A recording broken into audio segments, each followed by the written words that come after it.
Bagaimana hukumnya jika kita menggunakan lebih dari satu mazhab dalam kehidupan sehari-hari? Saya untuk memahami satu mazhab aja belum bisa sampai sekarang. Ada orang di Tembilahan nih mau mengamalkan beberapa mazhab. Kan hebat Tembilahan.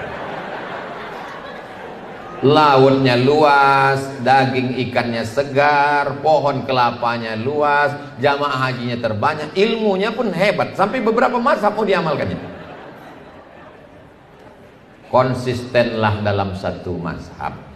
Saya kalau menjelaskan memang beberapa penjelasan, tapi dalam pengamalan saya anjurkan satu mazhab. Kalau kita pindah-pindah mazhab ini, kata ulama fikih, nanti khawatirnya kita terjerumus dalam tatabbu' rukhas. Tatabbu' rukhas itu ambil enak-enaknya saja. Bersentuhan laki-laki dengan perempuan yang tak mahram, bersentuhan kulit, dalam mazhab Hanafi tak batal. Karena makna aula mastumun nisa itu artinya maaf, beribu maaf, berhubungan kelamin baru batal. Jima baru batal. Kalau hanya kulit tak batal menurut mazhab Hanafi. Tapi dalam mazhab Hanafi berkurban wajib. Saya khawatir kalau lompat-lompat mazhab, pas dia mau pergi, abang pergi dulu ya dek, ya. Habis itu sampai di kantor sholat dia, abang takut tadi kan udah bersalaman sama istrimu, tak batal karena aku tak ada berhubungan. Oh, pas ada raya kurban, kau tak berkurban. Kurban itu sunat muakkad. Kalau memang konsisten pada Hanafi, kurban itu wajib. Terus nanti pas nikah melompat dia balik ke Hanafi. Dalam mazhab Hanafi, menikah, perempuan itu bisa menikahkan dirinya, tak perlu pakai wali. Itu istri saya, tapi ayahnya tak setuju, tak perlu pakai wali menurut Hanafi. Ini namanya mazhab kutu loncat.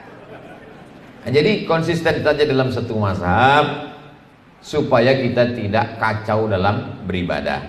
Kalau masjid itu mazhabnya Syafi'i, jangan robah dengan mazhab lain, nanti membingungkan jamaah. Bismillahnya jahar, subuhnya pakai kunut, itu mazhab Syafi'i. Bismillahirrahmanirrahim, alhamdulillahi rabbil alamin. Habis itu kunut, Allahumma hdina fi man hadait. Kita di kerajaan Indragiri yang sekarang pecah menjadi dua, Indragiri Hulu dengan Indragiri Hilir, kesultanannya Kesultanan Melayu yang sebelumnya tidak Islam. Beda dengan Siak. Siak itu dari awalnya Islam. Beda dengan Pelalawan. Pelalawan itu dari awalnya Islam. Beda dengan Kesultanan Asahan. Kesultanan Asahan itu anak dari Sultan Iskandar Muda, namanya Abdul Jalil bin Iskandar Muda, Islam. Beda dengan Sultan Delhi, itu awalnya Islam. Indragiri lebih tua dari itu semua, berawal dari tidak Islam. Orang dulu pakai nama hewan. Yang paling hebat di hutan itu adalah singa. Makanya di tanah Batak dipakai si singa Mangaraja. Sampai di Inggris pun dipakai namanya Richard the Lionheart. Si Richard berhati singa. Sampai ke Indragiri, nama raja yang terkenal namanya Narasinga. Diabadikan sebagai nama stadion di Rengan, Narasinga. Setelah pindah ke agama Islam, mereka merubah nama-nama sultan menjadi nama Islam. Dan mereka melihat ada seorang ulama besar dari tanah Banjar, dijemput datang kemari untuk menjadi mufti, namanya Syekh Abdurrahman Siddiq Al-Banjari, cicit dari Datu Kelampayan. Itulah dia Tuan Guru Sapat. Saya beberapa kali tausiah keliling Banjarbaru, Banjarmasin, sampai ke Barabai, sampai keliling Kabupaten Provinsi Kalimantan Selatan. Yang mereka tanya, pernah ke Guru Sapat?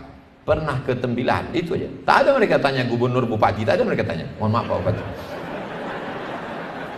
Yang mereka tanya itu, untungnya saya pernah sampai ke Guru Sapat.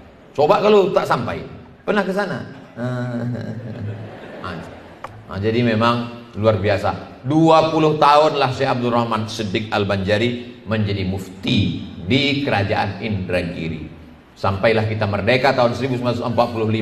Sultan-sultan ini menyerahkan kedaulatan kepada Insinyur Soekarno, dan kita pun menjadi negara kesatuan Republik Indonesia. Jadi asal usul kita bermazhab Syafi'i, beraqidah Asy'ari, bertasawuf Sunni Imam Ghazali. Tiga itu jangan sampai dihilangkan. Apakah sama kita dengan Papua? Ya, saya sampai ke Papua. Di sana, di Papua Barat itu Muslim. Raja Ampat, raja-raja. Salah satu rajanya masih ada, dibawalah saya berjumpa dengan keturunan raja itu, dibukakanlah Quran yang terbuat dari kulit kayu, sampulnya kulit rusa. Begitu dibuka, saya baca Quran, saya tanya, dari mana Quran ini, Datuk? Raja, Tuan Raja, namanya Raja Patipi. Kata Raja Patipi, ini dibawa oleh saudara kami dari kampung Ustadz Abdul Somad di Pulau Sumatera. Dari mana? Ini dari Samudra Pasai, Aceh. Dari Aceh sampai mereka ke Papua. Salah satu kitabnya itu adalah kitab kecil, saya buka. Begitu saya buka, Sholawat Nariyah yang dibaca oleh Pak Bupati tadi. Sholawat Nariyah yang mereka baca itu menunjukkan mereka tiga: akidahnya Asy'ari, fikihnya Syafi'i, tasawufnya Sunni Imam Abu Hamid Al-Ghazali. Jangan campur-campur masalah.